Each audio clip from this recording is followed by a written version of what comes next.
Hello everyone, I'm FARMERSIM and welcome back to Aghalee Farm. I hope you're all doing very well and having a lovely day. So, what's going on today down on the farm? Well, first and foremost, over the last couple of days since the last episode, the one thing that's been playing on my mind that I've been wanting to get sorted is I need to sort this hot mess out, don't I? Obviously this is a silage bunker, silage clamp, whatever you want to call it, and this is a way of earning money, so I need to get this thing emptied and I need to sort my vehicle storage situation out, really, don't I? Obviously we have some silage fermenting away in here. It is currently 73% done. The bales over in the shed that we picked up in the last couple of episodes, they are about 23, 24, 25% fermenting. So we've still got a little bit of time ahead of us to get those done. But yeah, I need to sort this out, don't I? Because this is ridiculous. This is a source of income, obviously. We do have one grass field that is at its second stage of growth. So during this episode, we are very likely going to get that done, get that mowed, and we are within planting season. The crops that we can plant ahead of us, canola is the most valuable. So I'm going to get canola into the field that was the field of wheat, field 50, further down the road over there, the one that we harvested in the last episode. I'm going to get some canola drilled into that. But obviously, to sort the vehicle storage situation out, I do need some money. We're currently sat at £22,000. That's not really enough to do what I'd like to do with it. So I think what I'm going to do to try and give myself a bit of a boost, as it were, I'm going to get myself a little bit of a loan. Now I have reactivated the enhanced loan system mod, obviously because I discovered, like I had a bit of a waffle at the end of the last episode, didn't I? I discovered that the enhanced loan system had taken control of the base game £200,000 loan, and I hadn't realised it was there.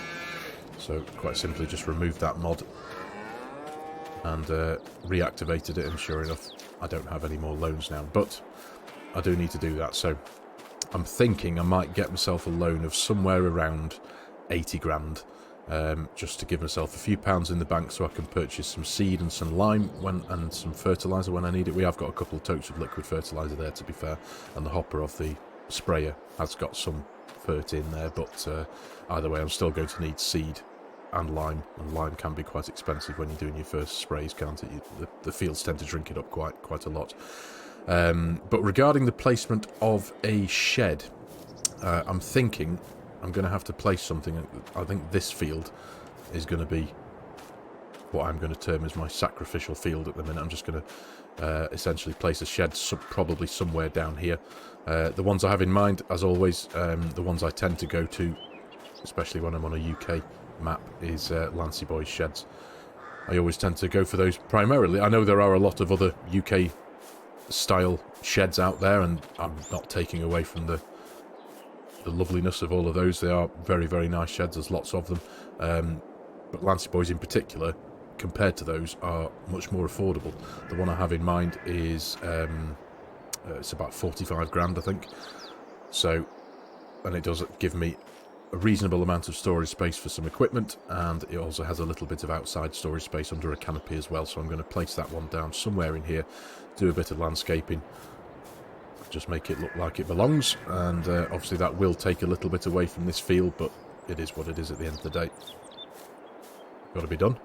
Now, something else I have done between episodes, something I've literally just finished off doing, is what I've done is I've trimmed all of my fields down. Now, the reason why I've done that is primarily for courseplay. Now, obviously, those of you who've watched any of my previous videos, whether it's on this series or other series, know that I do like to create cinematics when I do my field work and stuff. So courseplay is a vital part of that. And on this map in particular, the fields were quite tight up against the hedges. Now these, I can't delete these hedges. So what I've done, if you can see there, obviously this grass is at first growth stage, so you can tell a visual difference between this grass, this border grass. So as you can see there, I've created a bit of a border, not by too much, only by a few feet or so, but literally all the way around the fields. I've only done it to the fields I own, but essentially if I pop into the map PDA here, there we go. So as you can see, round 23, 28, 43, 44, 53, and I've also done it to 50 down here. As you can see, there's just a bit more of a pronounced border around these particular fields. So I've just essentially just brought the field edge in by a couple of feet around all of the fields. I've done these two as well, obviously, and 53 over here, just purely to give courseplay a little bit more room to play. I did have a look at the Discord page for this map, and I was reading a few of the issues that a few people have been encountering over the last couple of weeks since the map's been released. And one of them that kept on cropping up was people were asking that courseplay couldn't define the fields very well. Sometimes when you brought a vehicle into a field and tried to activate courseplay, it would, instead of courseplay finding the border of the field that you're in, it would also attach itself to a neighbouring field, because the gap between the two fields wasn't big enough. So it was essentially thinking that both fields were one field, if that makes any sense. So I did try my best to give my little bit of advice to those particular Discord users there, just saying, what you need to do is just essentially increase the gap between the fields to allow courseplay just to find the one field that you're looking to work in, if that makes any sense. So yeah, so that's what I've done. So all of my fields, I've trimmed them down just a little bit, just to allow courseplay to find its field, not bump into the hedges and stuff. So right, so I think that sums up the beginning of this episode. I'm going to, as I say, I'm going to get myself a loan of about £80,000. In fact, let's do that now, shall we? So let's go back into the enhanced loan system. I'm going to take a loan out. So £80,000. Now I think if I do this over, what's it going to be over 3 years? A monthly repayment of 2,380, completely repaid over 84,323. That's not too bad, I think. I think we can manage that. So let's do that. Take loan. There we are. £102,201. Right, okay. So I'm going to spend a good few minutes now in the construction menu. I'm going to place this barn down. I'm going to sort my machinery out. I'm going to get this silage clamp bunker thing emptied. Now I'd placed down a couple of decorational objects here. That tractor and that harvester there, that's purely decorational, just to make it look like it was an old, obviously a long-standing farm, as it were, with some old knackered machinery in it. And I will delete those. They may well give me a couple of pounds back into the bank as well, because you do pay for those when you place them down. But either way, it means we'll have this bunker emptied, and the grass fields that are due to be harvested and mowed in the next couple of weeks, couple of months, can all go in there, potentially. So, right, I shall get this bit sorted, and I shall pick you back up in a wee while's time with a nice new shed. Oh, and the other thing I'm going to purchase a jet washer as well, because all of my machinery is particularly brown and needs a good cleaning. So I'm going to, might place that down next to this one, perhaps. I'm not too sure where I'll put that yet, but I'm going to spend, I think, about £1,000 on one of those as well. So, see you soon.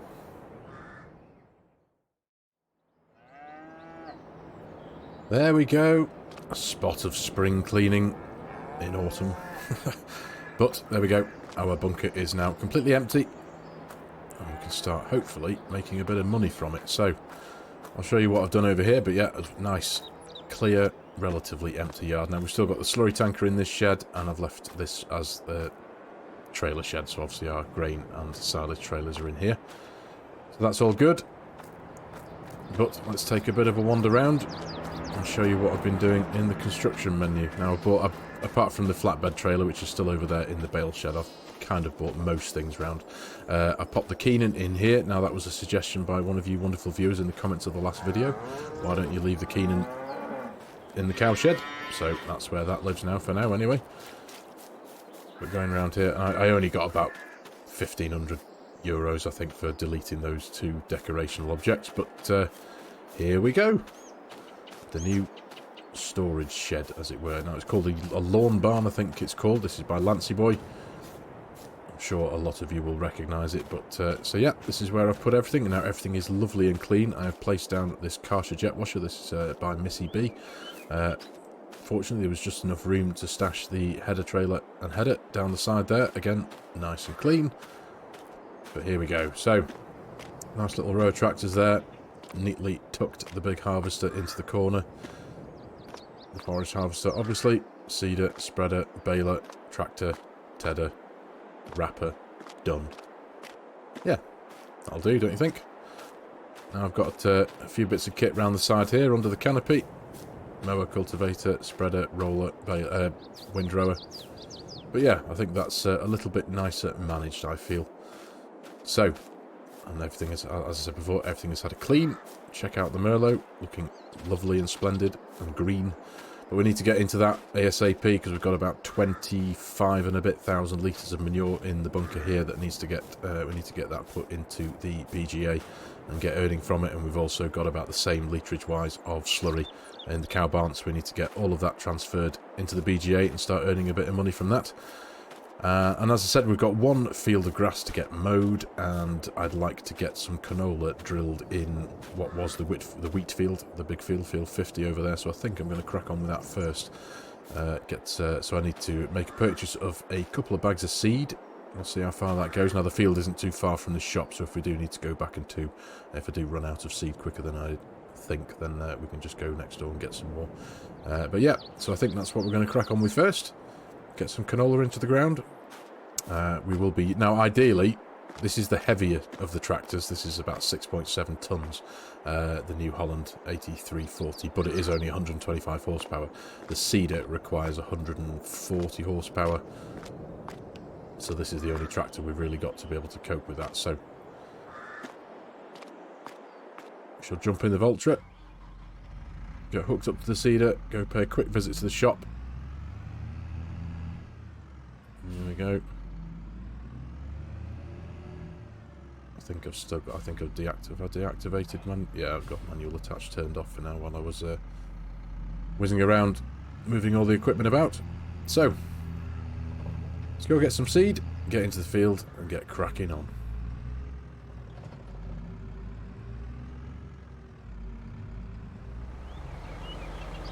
Right, here we are at the shop, just topping up with a couple of bags of seed. Yes, I know I don't have access to this land. I'm not trying to plant the car park. Just lowered it down a bit just to... There we go. So, all full up, 2,000 litres. Job's a good one. There's the field we're working in. Now again, like I said before earlier on, I have trimmed very slightly the edges of the field. Just to, of course, play a bit of a fighting chance, as it were.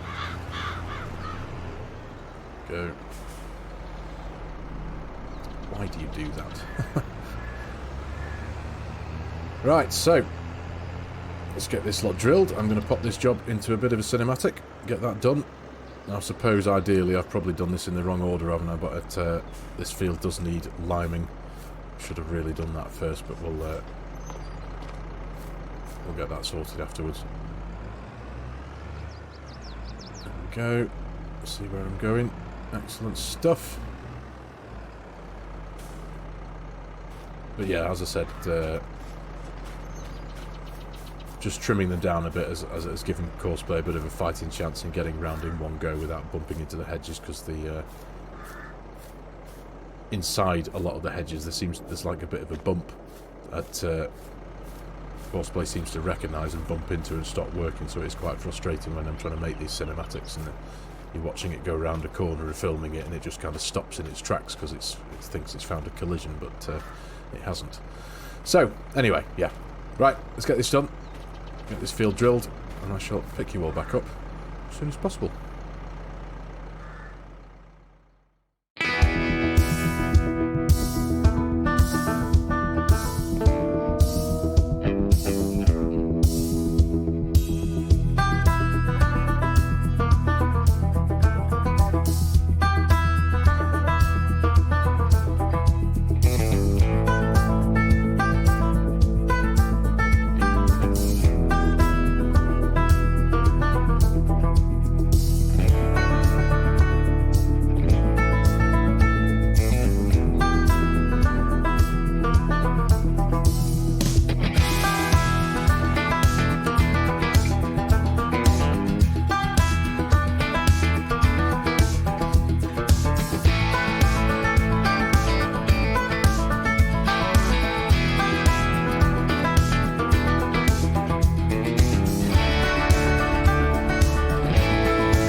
Well, I was hoping to get done before the rain came. The forecaster said it was coming by 11 o'clock. But no, it beat me by a few minutes. The heavens opened halfway around the first headland there, so... but hey-ho, it is what it is. I got the field finished off, regardless. But yeah, we've done alright out of that. We've still got 77% of seed left in the hopper of the seed drill here. So the seed actually went down on the standard rate, which kind of confused me a little bit. I'd expected it. I've got the automatic seed rate set to on, and because of the soil types that we've got on our fields are predominantly silty clay. Well, if we go to it here, so there you go, seed rate standard. But the soil types across most of our fields are silty clay, so I was expecting a high seed rate. I assume that's how it tends to work. It's how it's tended to work on previous saves. But no, we've got a standard seed rate, so it's been quite economical in that respect. Now, obviously, the field needs to be rolled. I haven't got a field roller. I've got the meadow roller for the grass fields, but I don't have a field roller, so I need to get one of them purchased. I do have one in mind. It's one that I've used on a couple of saves recently, because if money was no object, obviously I'd get something big, shiny and expensive, but money is an object, so it's got to be relatively cheap, and I use the PB5032. I think it's JD Slusovic, Czechoslovakian brand, I think.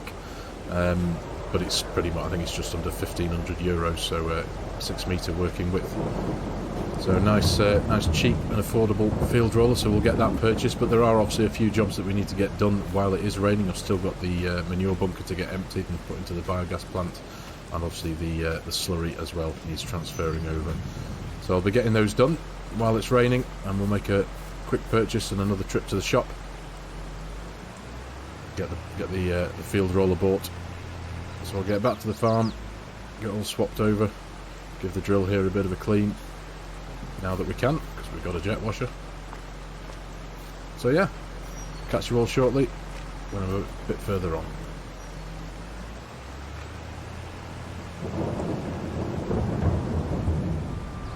Right, well, I've hit the limit of the biogas plant's capacity for manure. It's, unfortunately, it's quite a meagre 17,999 litres, so it's a bit frustrating. We've still got a couple of bucket loads in the manure bunker, but thanks to the versatility of this wonderful Merlot, and appreciate that I can also hook it up to the slurry tank and just do the slurry manoeuvring, which hopefully should be it's pretty straightforward, because I'll bring up the heads-up display. This is the silage tank here for this farm, for the cows, right there. So I can start filling right there, and literally just pull forward a few feet. And we should be met with a, there we go, slurry. So, out of curiosity, what is the numerical limit on this? Hopefully it should be a bit more. Yeah, looks like it. Right, so couple of shifting back and forward, quite simply, in a straight line. There we go, start filling. There we go. It's got to be the easiest task I've ever had to do, eh? So where's the slurry at now? Okay, well, there's definitely more than 18,000 litres. That's one thing, I suppose. So I'll just have to keep on top of that manure as best as I can. And again. In fact, what's the capacity at for the slurry? Oh, there we go. We should, this one, yeah, there we go. We're done now. Excellent stuff. And empty. There we go.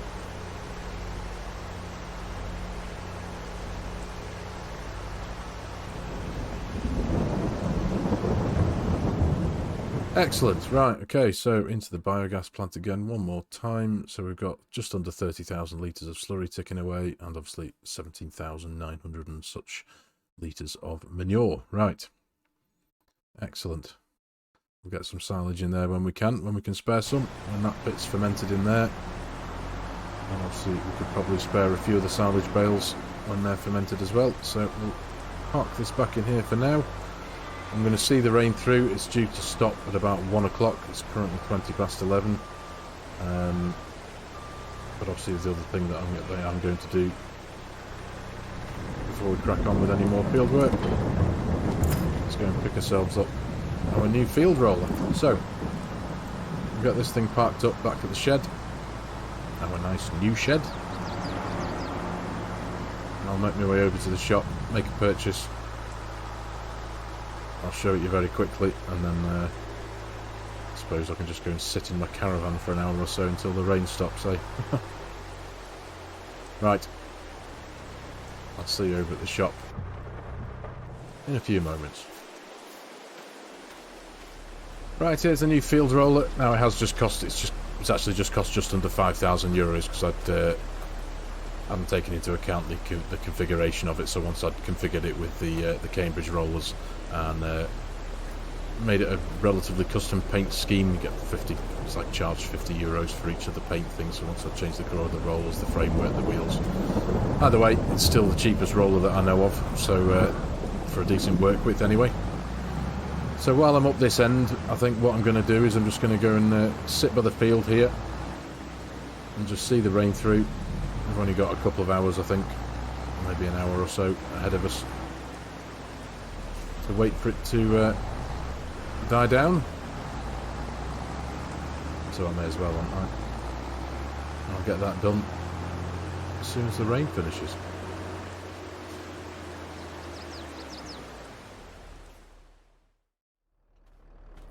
Right, field rolling all done. It didn't stop raining till about 2 o'clock, so I sat there for ages, but yeah, this job's all done. Now what I'm going to do, this field still needs to have its lime topped up and run over with a bit of fertiliser as well.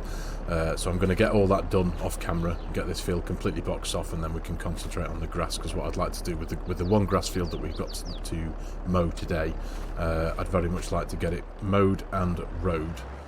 I literally have just opened that gate. Clearly not, right.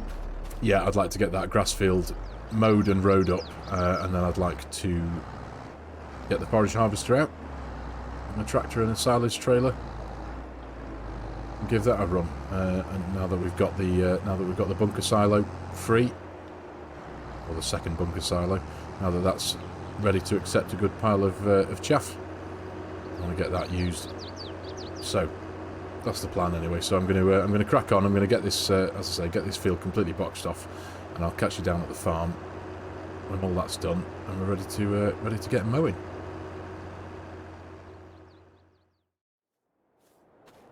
Right, there we go. Canola field is all boxed off, lime topped up, nitrogen topped up. Oops, there you go. Have a quick look at it there. Obviously the red ring around the edges where I did the field trimming before. Now going back to that, for any of you who are playing on this map and who do like to use course play and are finding it a little bit frustrating because of the fields as such, I highly recommend doing that field trimming thing. It works a treat. I've obviously today, making this episode, I have ran the seeder in there with absolutely no problems at all. It didn't miss a single piece of field, and there was no issues whatsoever with it bumping into anything along the side of the field or just coming into any problems whatsoever. It was absolutely faultless. I just ran the roller, obviously off camera. That worked faultlessly. The lime spreader and the fertilizer spreader, everything worked perfectly. So yeah, anyone working this map using course plate. I've got a reindeer on my roof. Oh no, this is from here it looked like it was on my roof, but no, it's oh no, and now it's gone. So yeah, highly recommend that. So anyway, right, we've got everything hooked up to a tractor here. We've got the mower hooked up to the front of the Massey here, ready to go. We've got the rower hooked up to the New Holland. We have got the forage harvester ready to go, and the silage trailer is hooked up to the Vulture, just in the alleyway there on the other side of the shed. So, and I have just hooked it up to the auto drive network as well, because I'm going to put this whole job, mowing, rowing, foraging and picking up and tipping into the bunker into a bit of a cinematic. I hope, fingers crossed, that everything works okay. I know that running forage harvesters and silage trailers can be a little bit problematic, but fingers crossed it works. Now, the idea with this, obviously we're going to be tipping this loose grass into the bunker, but we're not going to be covering the bunker yet, because we'll be waiting till next month when we've got this field, that field, that field, essentially all the fields that are at their first stage of growth. We're going to get all of those tipped into there as well. And this one here as well, I think. Is that where we are? Yeah, that's... Oh no, this is the one we're doing now. Forgive me. So, yes, here we are. The grass field ready to be cut. So, as I say, we'll make a start on the cinematic now from here. And I'll see you all in a wee while's time when hopefully it's all done. So, see you in a bit.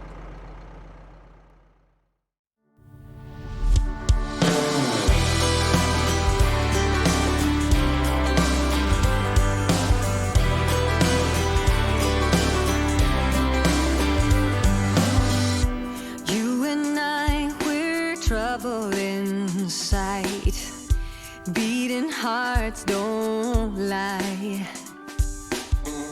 An empty page, a story to write. I'm in love, you're divine, and it's all in our signs. We're going away. Get your bag, check the tag. Decision is made. Lock your door, need no more. It's already paid. Cancel your mail for a while. It's a journey for life, and I'm your ride. Hang on, we'll be long gone. Hang on, I cannot go wrong. God, I'm praying I'm not alone in this air of hope. 'Cause I'm in love, you're a star burning bright in my heart. We're going away. Get your bag, check the tag. Decision is made. Lock your door, need no more. It's already paid. Cancel your mail for a while. It's a journey for life, and I'm your ride. Hang on, we'll be long gone. Hang on, I cannot go wrong.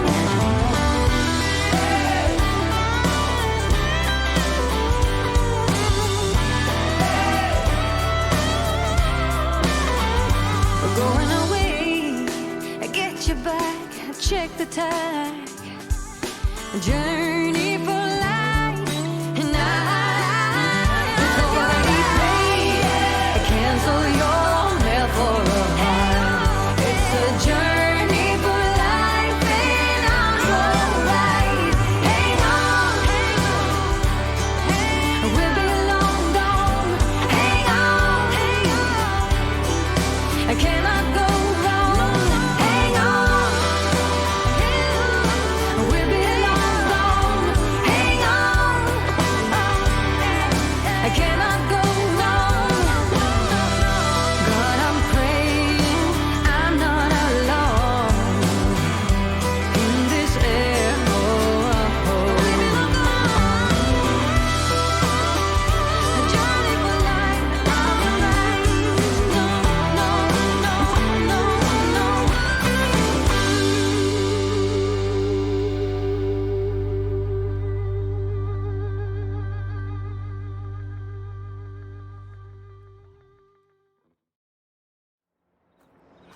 Rightio, job done. Now, I haven't, obviously haven't done any editing yet, because I'm still recording the episode, but I have got no idea how well that cinematic came out, because essentially, it's all down to this thing. It doesn't work very well, it's a bit meh, it doesn't like course play, the range of the spout is particularly short. So any of you who are familiar with how forage harvesters and course play work, most of the time, especially when you're running headlands, the unloader, the tractor, will follow right behind it essentially, and the spout will fill the trailer attached to the tractor, but it doesn't reach. Even when the tractor was butt up against the back of it here, it essentially just sits still because it doesn't recognise the fill trigger of the trailer. So I'm thinking this is going to have to go, because I do like to do my cinematics and, you know, make it look a bit arty-farty, as it were.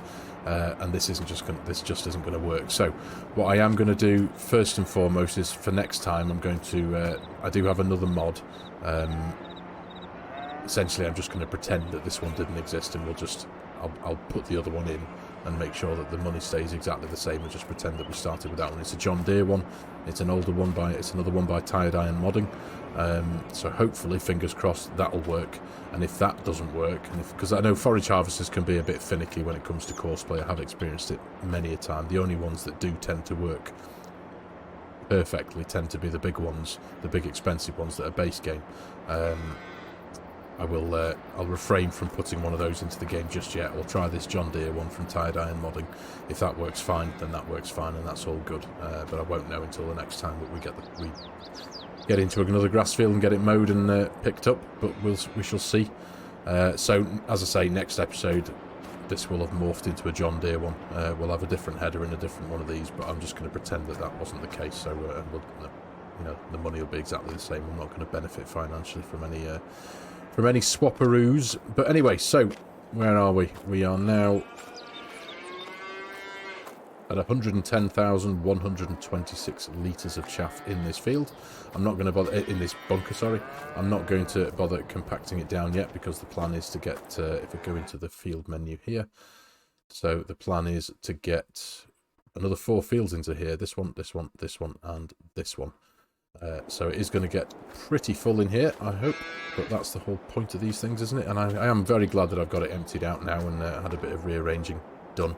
We've now got some proper storage for the machinery, and we can now start to benefit financially from this one, and eventually this one as well, because this one's at 92%, so the sooner we get this one emptied, although thinking about it, now that we know that this is at 92%, by the time these fields are ready to go, that bunker will probably be 100%, so we can get that emptied out. So possibly I might get 2 of these fields put into the bunker that we've just been filling, and then these 2 fields put into the other one, and then we've got another 2 grass fields here. So essentially we might get 3 in each. Essentially, that's what forgive me, I'm thinking on my feet here as I go. So we'll of all the grass fields that we've got, essentially we'll split them between these 2 bunkers and have hopefully a couple of 100,000 litres in each. That's the idea. So right, so anyway, I'm quite glad that job is over, because it was getting pretty frustrating for me anyway, trying to make the cinematic, because I couldn't get courseplay to work with it, so I had to drive the tractor myself. Hence why there wasn't much arty-farty stuff going on with the forage harvester there. So anyway, it is what it is anyway. So but I am going to call it here for today's episode, ladies and gentlemen. We've got a bit done today. We've done a bit of drilling. We've got that field completely boxed off, the canola up there, field 50. That's now growing away. And that'll just be a case of waiting for harvest time for that. In fact, let's just have a quick look. When is harvest time for the canola? So it's July next year, right? So we've got a bit of time to wait for that. Obviously, there we can see we've just drilled it, and it'll be July, August time, won't it? In fact, it'll be August, won't it? Because if we'd have drilled in August, we'll have been picking up in July, but we've drilled in September, so we'll be picking up in August. Okay, well that's that. But yeah, we'll get some straw out of that field. But it's now just a case of keeping on top of the grass field. So I do hope you like my my new layout here, down here. I am quite happy with it, to be honest. It looks alright. I know I have sacrificed a bit of this field to accommodate it, but needs must and all that. It needs must. And we now have a jet washer, so everything that can be clean. So that's another good thing. So, like I said, I'm going to call it here for today's episode, ladies and gentlemen. Thank you very much for watching. I really do hope you've enjoyed the video and found it even remotely fun and interesting. As always, if you're new to my channel and you like my content, you like the way I'm doing things, please consider hitting that subscribe button and jumping on board, joining the channel. Give the video a like if you can, if you don't mind. It does do wonders for the channel. It allows the YouTube algorithm to do its thing. And as always, there are a host of links in the video description below with my Giants Partner promo code. If any of you are in the market for purchasing a DLC, a season pass, an add-on, or even the full game itself, and you like the idea of helping a content creator out at the same time, I would be hugely appreciative. So thanks again for your time, everyone. Take care. and I'll see you in the next episode.